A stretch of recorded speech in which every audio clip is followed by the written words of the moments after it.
우리 함께 봉독하시겠습니다. 다 같이요. 내가 두 가지 일을 주께 구하였사오니 내가 죽기 전에 내게 거절하지 마시옵소서. 곧 헛된 것과 거짓말을 내게서 멀리 하옵시며 나를 가난하게도 마옵시고 부하게도 마옵시고 오직 필요한 양식으로 나를 먹이시옵소서. 혹 내가 배불러서 하나님을 모른다 여호와가 누구냐 할까 하오며 혹 내가 가난하여 도둑질하고 내 하나님의 이름을 욕되게 할까 두려워함이니이다. 아멘.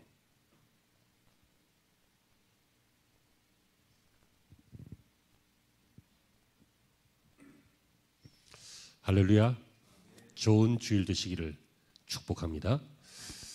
여러분들은 소원이 무엇입니까? 버뜩 떠오르는 것이 있으십니까?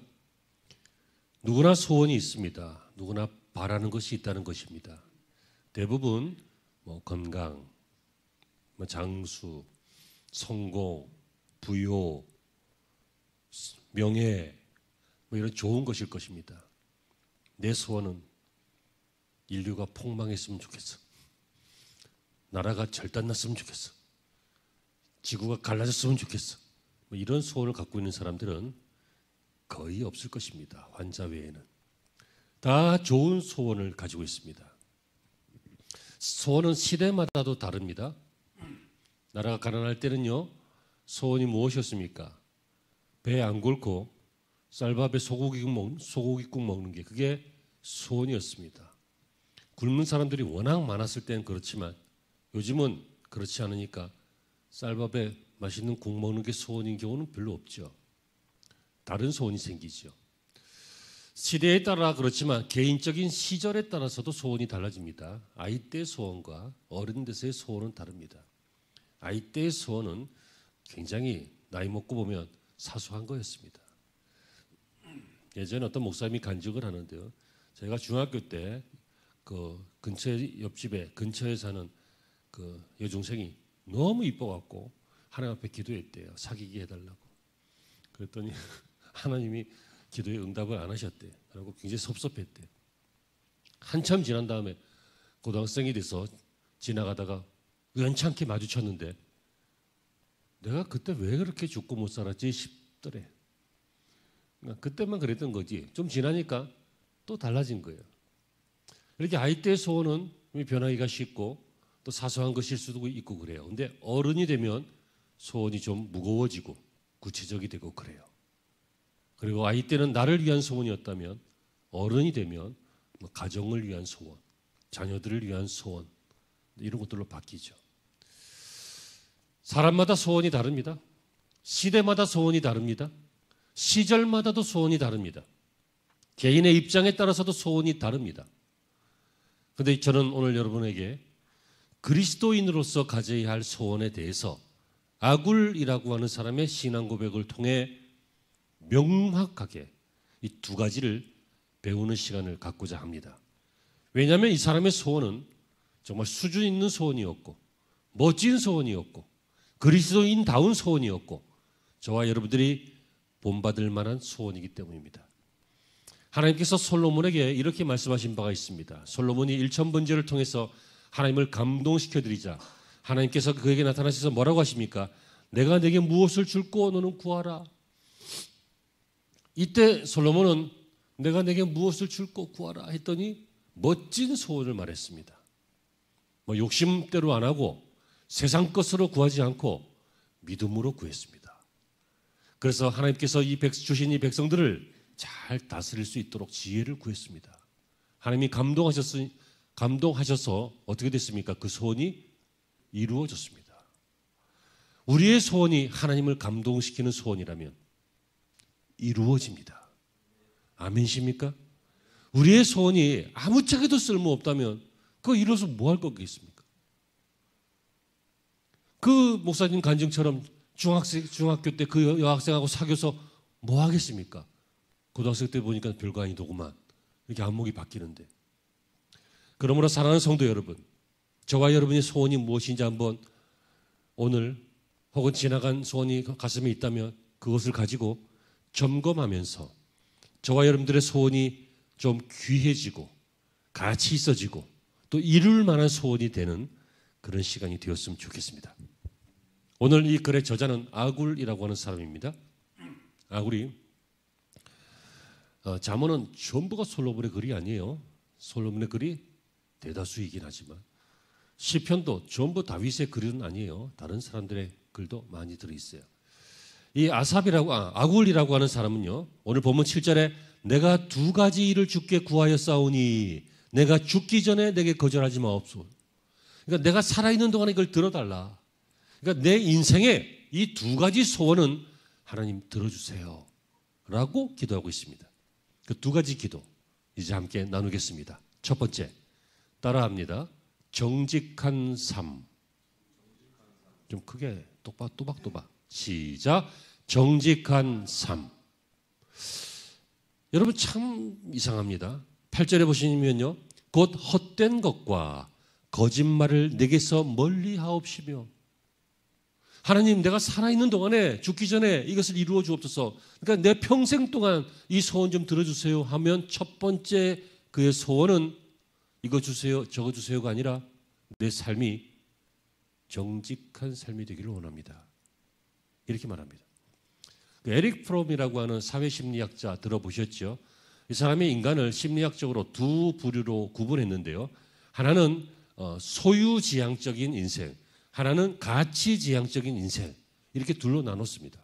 소유지향적인 인생은 뭐냐면 어떻게 할 때 자기가 행복하냐면 소유가 늘어날 때, 얻고자 하는 것을 얻었을 때, 하고자 하는 것을 했을 때, 그런 거예요. 그러니까 어떤 직업을 가졌느냐, 어떤 집을 가졌느냐, 어떤 차를 타느냐, 어떤 명예를 가졌느냐, 어떤 이름을 날리느냐, 뭐 이런 내가 소유하고 있는 것을 통해서 뿌듯해하는 스타일, 소유지향적인 삶이에요. 그런데 반면에 가치지향적인 삶이 있는데 이런 사람들은 어떻게 삽니까? 내가 무엇을 위해 사느냐, 내가 어떻게 사느냐, 내가 가지고 있는 것과 상관없이 행복하냐 행복하지 않느냐, 뭐 이런 것들을 추구하는 삶이에요. 주로 좀 가치지향적이고 좀 예술가적인 스타일이고 그러긴 한 그런 뭐 종교인 스타일이고 뭐 그런 스타일이에요. 누가 더 많을까요? 여러분, 이 세상에 사는 사람들 중에 가치지향적인 인간이 많을까요? 소유지향적인 인간이 많을까요? 가치지향적인 것은요, 철없다 그래요. 어릴 때나 그렇다 그래요. 철 들어봐라. 그런 가치지향적으로 사는 것은 아무짝에 쓸모없다. 소유지향적이 돼야 되는, 일단 못 먹어도 고다. 돈 벌어야 된다. 돈이 양반이다. 막 그러면서 사는 사람들이 많습니다. 사람들은요, 왜냐하면 가지고 있지 않으면 불안해하기 때문입니다. 뭔가 눈앞에 보이는 확실한 것이, 통장에 돈이라든지 아니면 뭐 등기부 등본이라든지 뭔가 확실한 것이 있지 않으면 앞으로 어떻게 살지? 앞으로 어떻게 될까? 이 마음이 불안하기 때문에 사람은 가치지향적으로 추구하다가도 다시 소유지향적으로 바뀌기가 쉽다 그래요. 그런데 여러분, 방금 읽은 이 아굴의 소원은 소유지향적이에요? 가치지향적이에요? 그렇잖아요. 뭘 달라는 것이 아니었어요. 뭐 이것저것 구하면서 이거 주시옵소서 저거 주시옵소서가 아니었어요. 내 삶이 하나님 앞에서 헛된 것을 구하지 않고, 이 헛된 것은 이제 우상숭배를 말해요. 그러니까 하나님이 아닌 다른 것을 기대하는 걸 말해요. 그러니까 하나님만 기대하게 하시고 우상 섬기지 않게, 헛된 것을 구하지 않게 하시고 거짓말을 내게 멀리 하옵소서. 이것은 도덕적으로 바른 사람, 거짓말하지 않는 사람을 말하는 것이 아니라 하나님 앞에서 살아가는 삶을 말해요. 하나님 앞에서 살아가면 거짓말을 할 수가 없죠. 라틴어로 코람 데오라고, 하나님의 얼굴 앞에서, 신의 얼굴 앞에서, 그런 뜻이에요. 여러분, 하나님이 멀리 계시니까 지금 거짓말하잖아요. 하나님이 멀리 계시니까 죄를 짓잖아요. 근데 하나님이 바로 등 뒤에서 뭐니 하면 우리가 어떻게 그러겠어요? 그러니까 이 아굴의 소원이 바로 그런 것이었습니다. 이 사람은 철든 사람입니다. 이 사람은 생각의 깊이가 이미 어느 정도 무르익은 사람입니다. 다시 말하면 이 사람은 신앙의 사람이기 때문에 이런 기도를, 이런 소원을 가지고 있다는 거예요. 열왕기서를 보면요, 열왕기 상하 보면 이스라엘의 왕들이 많이 나와요. 그런데 한 70%는 악한 왕이고 한 30% 정도는 선한 왕이고 그런 것 같아요. 그것을 기록한 이유가 무엇입니까? 이들이 여호와 앞에서 악을 행했을 때 어떻게 돼요? 이들도 몇십 년 후에 망하지만 그 나라도 망해요. 그런데 이들이 하나님 앞에 돌아와 회개하고 금식하고 백성들에게 말씀을 전하고 그리고 왕도 하나님 앞에 낮은 자세로 엎드렸을 때 어떻게 돼요? 그들도 살고 백성도 살고 나라도 살았어요. 그걸 보여주는 거예요. 여러분, 인류의 역사는 그 역사를 통하여 반복되지 말아야 될 것들을 끊어내고 그리고 좋은 것들을 교훈받고 하는 것이 목적이지만 성경에 있는 인물들의 역사를 통해서 받을 것은 그런 역사적인 교훈이 아니에요. 하나님 앞에서 어떻게 살 것인가? 그것을 말하고 있어요. 여러분, 정직이라고 하는 것이요, 꼭 믿으시기를 바랍니다. 승리의 비결입니다. 사람들은 안 믿어줘도 하나님은 알고 계십니다. 사람들은 부질없다고 해도 하나님은 인정해 주십니다. 이 땅에서 눈에 보이는 것을 손해봐도 영원한 저 하늘나라와 그리고 이 땅에서도 군데군데 하나님께서 도와주시고 지켜주셔서 정직한 자가 승리하도록 하십니다. 시편 84편 11절에 하나님께서는 정직하게 행하는 자에게 좋은 것을 아끼지 아니하실 것입니다. 약속하셨습니다. 시편 112편 1절과 2절에 그중에 2절에 그의 후손이 땅에서 강성하며 정직한 자들의 후손이 복이 있으리로다 라고 약속하셨습니다. 하나님이 정직하라고 하는 것이 거짓말하지 마라 그거 말하는 거 아니에요. 도덕적으로 윤리적으로 옳게 살아라 그거 말하는 거 아니에요. 하나님이 정직하라 라고 우리에게 요구하신 것은 뭡니까? 나와 함께 있자 그 얘기예요. 내가 너와 늘 함께 있듯이 내 안에서 살아라. 나와 함께 살아라. 그것을 요구하시는 것입니다. 그런데 우리는 어떻게 살기가 쉽습니까? 적당하게 은혜롭게 거짓말을 합니다. 적당하게 은혜롭게 그냥 타협하고 살 때가 많습니다. 제가 예전에 한번 말씀드린 예화인데요. 어떤 분이 설렁탕집을 하시는데요. 이분이 재료가 시원찮은 게 들어오니까 고민하다가 뭘 고민하냐고, 이게 우려내면 지난번 그 뼈하고 고기처럼 잘 우려나진 않겠지만 프림 약간 타고 첨부제 조금 이렇게 하면 똑같습니다. 문제 없습니다. 뭐 위생적으로도 문제 없고 건강에도 문제 없고 다른 집들도 그렇게 많이 합니다.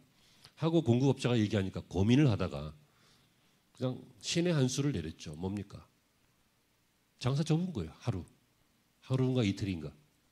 그 대신 그 앞에다가 이렇게 붙여놨죠. 오늘은 재료가 상태가 양호하지 않아서 쉽니다.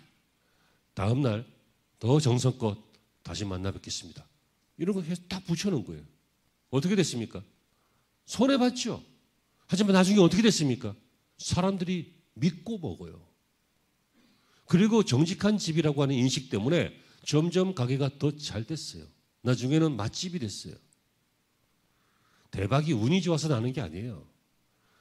여러분, 대박 나는 맛집 가보면 맛있죠. 하지만 막 1시간씩 줄 서 먹을 만큼 맛있진 않아. 조금 더 맛있어.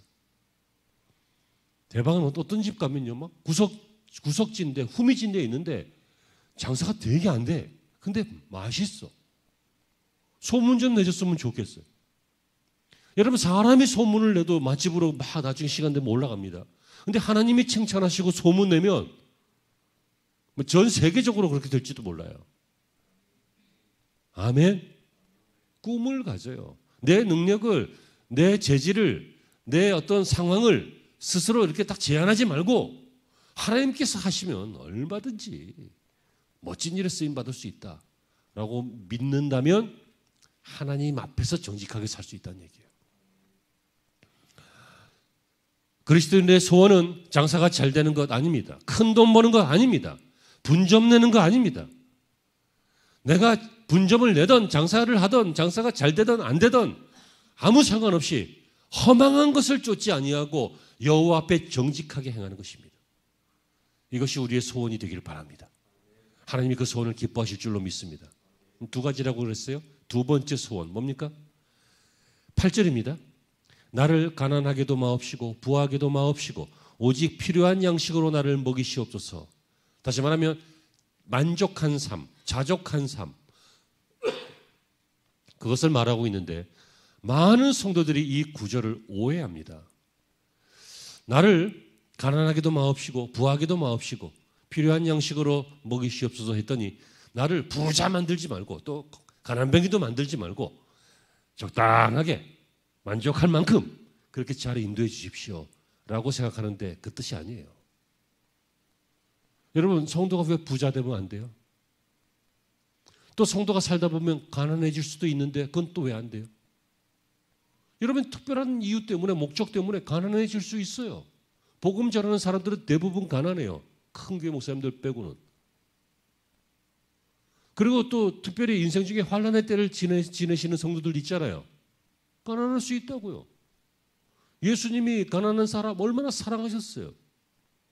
또 부자라고 반드시 욕할 것이 아니라 그의 성실과 눈물과 땀과 기도와 하나님의 도우심이 있어서 부유하게 됐으면 축복이죠. 본받아야죠. 존경해야죠. 그러니까 이것은 부와 가난에 대한 이야기가 아니라 그 다음 절을 읽어보면 나오는데 9절에 아굴은 왜 가난하게도 마옵시고 부하게도 마옵시라고 했냐면 9절에 혹 내가 배불러서 하나님을 모른다 할까 봐. 또 9절에 혹 내가 가난해서 도둑질하면서 하나님의 이름을 욕되게 할까 봐. 그래서 나를 부하게 하시고 가난하게도 마옵소서. 뭔 얘기예요? 사람은 부하면 교만해지기 쉽고 부하면 하나님을 의지하기보다는 부를 의지하기 쉽고 가난할 때는 그렇게 기도 많이 했는데 부하니까 기도도 줄고. 그러니까 뭐예요? 부하니까 살만하니까 등 따숩고 배부르니까 하나님을 잊어가더라. 그러니까 나 그게 싫으니까 부하게 하지 말아달라. 또 가난하니까 너무 급박하니까 뭐 사람 구차해지고 초라해지고 면목이 없어지고 그럴 때가 있잖아요. 가난하면 돈이 필요한데 돈이 없으면 화가 나고 짜증이 나고 속상하고 불편하고 원망스럽고 뭐 그럴 때 있단 말이에요. 그러니까 그럴 때 하나님의 이름을 욕되게 할까 두려우니 나를 부하게도 말고 가난하게도 말라.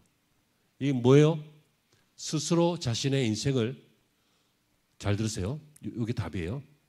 이거는 부자가 되게 하지만 부자가 되는 것을 말고 또 가난뱅이가 되는 것을 말아달라 그게 아니라 무슨 말이냐면 내 스스로가 나의 인생이 상황에 따라서 달라지는 게 아니라 한결같을 수 있도록 부자일 때도 한결같고 가난할 때도 한결같고 한결같을 수 있도록 내가 자족할 수 있도록 내 인생을 컨트롤하게 해 주옵소서 그 뜻이에요. 자기 인생을 컨트롤해야 돼요. 많이 배울수록 익은 벼가 고개를 숙인다고 무식한 사람 또 기회가 없었던 사람 사회적 약자를 위해서 많이 배운 사람일수록 고개를 숙이고 섬기면 정말 훌륭한 분이죠. 근데 대부분은 어때요? 많이 배웠고 저거는 못 배웠고 나는 사회적으로 하이 소사이어티에 있고 저거는 좀 낮은 데 있으니까 어떻게 해요? 우습게 보지. 자연스러운 일이에요. 옳은 일은 아니지만 자연스러운 일이에요. 돈이 많은 사람은 돈이 없는 사람을 우습게 보지. 자연스럽게. 나이 많은 사람은 나이 어린 사람을 또 우습게 보지. 아무한테나 반말하고 그지. 일단 19살 성인이 되고 나면요. 다 존댓말 써야 돼요. 아무리 어려 보여도. 누가 봐도 내가 네 애비만큼 나이 먹었다. 그럼 요새 애들한테 욕먹어요. 요새 애들이 뭐 나이로 존중해 주는 줄 알아요. 존중받아야 존중이 되지. 딴 얘기로 갔는데 어쨌든 이 아굴의 두 번째 소원은 내 인생이니까 내가 죽기 전까지 내게 이것을 이루어 주옵소서. 내 인생인데 좋은 인생이 되기를 원하니까 하나님 나를 부하게도 가난하게도 그 얘기가 아니라 나를 자족할 수 있도록 행복할 수 있도록 내가 내 인생을 컨트롤하게 해 주옵소서. 여러분 정말 멋진 기도 아닙니까? 멋진 소원 아닙니까? 많은 사람들이 자신의 삶을 컨트롤하지 못합니다. 왜 컨트롤하지 못합니까? 부할 때는 욕망 때문에 컨트롤하지 못하고 가난할 때는 걱정 때문에 컨트롤하지 못합니다. 다시 말하면 인생은 이 욕망과 걱정 사이를 왔다 갔다 하면서 살아갑니다. 한쪽에 막 부가 몰리면 그 사람들은 그걸 가지고 막 욕망을 향해서 막 치닫습니다. 또는 가난하게 되거나 여러 가지를 궁핍하게 되면 그걸 가지고 걱정을 향해서 치닫게 됩니다. 인생은 욕망으로 치닫는 열차와 걱정으로 치닫는 열차가 달리는 현장이 인생입니다. 컨트롤이 안 돼요. 컨트롤이. 물론 돈이 많은 분들이 백화점에서 명품과 고가의 것들을 소비해 주는 것이 사회 경제적으로는 유익하다고 그래요. 또 그럴 수 있어요. 근데 여러분 재산 규모에 맞게 써야 될 거 아니에요. 재산 규모에 맞게. 알바를 석 달 해가지고 가방 하나 사면 그 제정신이냐고. 그거 좀 더 보람 있는 일에 쓰면 안 돼요. 그 가방은 나중에 돈을 월급을 뭐 수천만 원 받거든 그때 사도 돼. 그렇지 않아요? 헌금도 안 하면서. 죄송합니다. 뭐 월급이 10억쯤 되는 사람들이 그런 거 뭐 어디 뭐 1억짜리 뭐 그런 훌륭한 휴가를 누린다. 그건 뭐 괜찮을지도 모르겠어요. 하지만 막 적금을 봐가지고 1년 내내 모아서 일주일 안에 휴가 가서 홀라당 써. 그 좀 생각을 좀 해봐야 되지 않겠어요? 이 경제의 규모라고 하는 게 있어요. 경제의 규모. 그런데 여러분 컨트롤이 안 되는 거예요. 조정이 안 되는 거예요. 아이들 어려서부터 경제적인 그 개념을 좀 가르치세요. 먹는 게 남는 거다. 먹는 게 뭐가 남아요? 다 나가지. 화장실로. 옷은 사놓으면 뭐 안 없어지니까는. 왜 안 없어져요? 딸기도 하고 유행도 지나고 그러는데 철마다 사야 되잖아. 여러분 옷장 열어보세요. 입을 만한 옷이 있나? 없잖아. 근데 맨날 사는데도 이상하게 입을 만한 게 없잖아요. 나는 맨날 입는 것만 입고 있는데.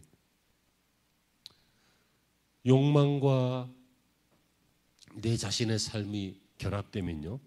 굉장히 불안해지고 굉장히 수준이 떨어지고 그래요. 반대로 걱정과 내 삶이 결합해도 굉장히 구차해지고 인간이 존엄성을 좀 잃어버리고 그러기가 쉬워요. 그러니까 무엇이 필요하다고요? 에라 모르겠다 그냥 살자. 포기가 아니라 그냥 어찌할 수 없어서 그래 뭐 이만하면 됐지 하는 어찌할 수 없는 만족이 아니라 뭐가 필요하다고요? 인생을 컨트롤하는 것이 필요하다고요. 부해도 하나님이 맡기신 것입니다. 내가 교만할 일이 아닙니다. 이거 다 내 것이 아닙니다. 내가 살아있는 동안 쓰다가 가는 것입니다. 하나님이 주신 것입니다. 주신 이도 여호와시요 거두시는 이도 여호와십니다. 욥과 같은 이런 신앙 고백, 이 부를 컨트롤하는 것. 가난할 때 걱정에 빠져서 하나님을 원망하고 저주하고 편법을 쓰고 거짓말을 하고 도둑질을 하고 막 유혹을 받고 가난하기 때문에 그 가난 때문에 자기의 인생을 초라하게 만드는 것이 아니라 없을 때에도 하나님께서 지금까지 나를 인도하셨습니다. 앞으로도 인도하실 줄로 믿습니다. 밤은 지나면 새벽이 옵니다. 여러분 봄이 가고 여름이 지나가야 추수의 가을이 옵니다. 하나님 믿습니다 하면서 성실과 땀으로 살아가는 그 사람은 하나님께서 말씀하셨잖아요. 하나님께서 반드시 도와주시고 복을 주시고 은혜를 주신 줄로 믿습니다. 여러분 이스라엘의 아합 왕 알지요? 나봇이라고 하는 사람이 궁중 근처에 좋은 포도밭을 가지고 있는데 자기가 그것을 빼앗고 싶은 마음이 확 생겼어요. 왕인데 사실은 다 자기 거나 마찬가지인데 여러분 그것 때문에 그 포도밭 하나 때문에 결국은 어떻게 합니까? 갖고 싶은데 법적으로는 못 갖지 왜? 남의 것이고 또 그것을 분깃이 그 집안의 분깃으로 이렇게 있는 것이니까. 그랬더니 그의 아내가 사 와가지고 여러분 끼리끼리 논다고 욕망의 남편 옆에 욕망의 부인이 있었어요. 이스벨이 뭐라고 합니까? 그거 왜 못합니까? 당신은 왕인데 그 사람 죽여버리라고. 그러면 그 분깃 사라지니까 그때 취하라고. 욕망은요 욕망으로 끝나지 않아요. 욕망은 반드시 타인의 파멸과 그리고 결국 자신의 파멸로 끝나요. 여러분 소망은 가져도 욕심은 갖지 마세요. 아멘. 소원은 가져도 그리고 소망은 가져도 욕심과 욕망은 절제되어지기를 바랍니다. 출애굽기 16장을 보면 몇 주 전에 그 말씀을 함께 나누었죠. 이스라엘 백성들이 매일매일 만나를 거두는데 많이 거둬도 딱 맞았고 적게 거둬도 모자라지 않았다. 안식일을 위해서는 마지막 날에는 이틀치를 거두었는데 어떤 사람은요 다음날 혹시 안 올까 봐 평일날에도 다음날 안 올 거 많이 걷어서 다 못 먹고 남겨놨더니 다음날 없어져 버렸다. 썩어버렸다. 이 교훈을 통해서 얻은 것이, 이 말씀을 통해서 얻은 교훈이 무엇입니까? 욕망은 남지 않더라. 그겁니다. 그리고 내일에 대한 준비, 걱정도 쓸데없더라. 그겁니다. 욕망과 걱정 사이를 오고 가는 불안한 인생이 아니라 하나님과 함께 그의 품에서 자족하면서 만족하면서 사는 멋진 삶이 여러분의 삶이 되기를 간절히 소망합니다. 말씀을 맺습니다. 여러분, 구원을 받아서 예수님을 믿게 되면 소원이 바뀌어야 합니다. 세상 사람들의 소원처럼 권력, 돈, 명예, 평안, 나만의 행복, 나의 행복을 위해서라면 타인의 손해를 불사하는 불법, 이런 것들이 여러분들의 소원이 되면 안 됩니다. 이것은 세상 사람들의 소원이고 오히려 소원이기보다는 욕망입니다. 저와 여러분의 소원은 예수 안에서 가져야 합니다. 신앙 안에서 가져야 합니다. 신앙 안에서 오늘 이 아굴처럼 좋은 소원을 점검하시기 바랍니다. 여러분, 소유지향적인 소원이 아니라 가치지향적인 소원을 갖기를 바랍니다. 내가 무엇을 가졌느냐, 무엇을 얻었느냐, 무엇을 누리느냐가 아니라 내가 어떻게 사느냐, 어떤 상태이냐, 이것을 점검하면서 내가 하나님 앞에서 사느냐, 나는 정말 하나님 앞에 정직하게 하나님이 인정하는 삶을 사느냐, 또 나는 부나 가난에 의해서 인생이 왔다 갔다 하지 않고 내 스스로의 인생을 조정하고 컨트롤하고 있느냐, 이런 것들을 점검할 수 있는 지혜로운 삶이 되시기를 주의 이름으로 축원합니다. 기도하시겠습니다. 하나님, 예수님도 우리에게 말씀하시고 사도 바울도 말씀하셨는데 그날의 걱정은 그날로 족하고 자족하는 마음이 있으면 경건에 큰 이익이 있고 하나님께서는 우리의 먹을 것과 입을 것과 모든 쓸 것을 아신다고 하셨고 예수님께서도 오늘 일용할 양식을 구하라고 주님 말씀하셨습니다. 사실 사는 것이 욕심 부린다고 하루에 30끼씩 먹지 않습니다. 욕심 부린다고 세상 사람들 것 다 뺏을 수도 없습니다. 내게 필요한 것 먹고 내게 필요한 것 입고 내게 필요한 시간을 살다가 하나님의 나라로 가는 것이 인생인 줄로 압니다. 하나님, 아이의 때의 소원에서 어른의 때의 소원으로 바뀌게 하여 주시옵소서. 저희들의 인생이 내가 무엇을 누리느냐보다는 내가 하나님 앞에서 어떻게 살고 있느냐, 나는 사람들의 칭찬보다 하나님의 칭찬이 있느냐라고 하는 것에 다시 한번 우리의 인생을 점검해 보게 하여 주셔서 코람데오의 인생이 되게 하여 주시옵소서. 신앙으로 정직하고 그리고 욕망에서 벗어나 자족하는 행복한 삶이 우리 성도들의 삶이 되게 하여 주옵소서. 예수님의 이름으로 기도합니다.